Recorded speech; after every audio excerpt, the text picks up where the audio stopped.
கண்ணதாசன் கவிதைகளில் எல்லோருக்கும் மிக மிக பிடித்த ஒரு கவிதை உண்டு.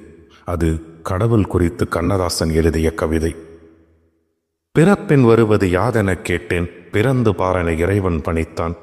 படிப்பென சொல்வது யாதெனக் கேட்டேன், படித்து பாரென இறைவன் பணித்தான்.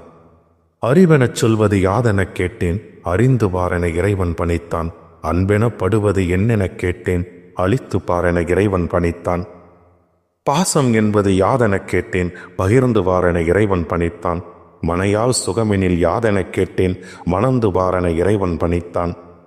பிள்ளை என்பது யாதெனக் கேட்டேன், பெற்று பாரென இறைவன் பணித்தான். முதுமை என்பது யாதெனக் கேட்டேன், முதிர்ந்து பாரென இறைவன் பணித்தான். வறுமை என்பது என்னெனக் கேட்டேன், வாடிப்பாரென இறைவன் பணித்தான். இறப்பின் பின்னது ஏதெனக் கேட்டேன், இறந்து பாரென இறைவன் பணித்தான். அனுபவித்தேதான் அறிவது வாழ்க்கை.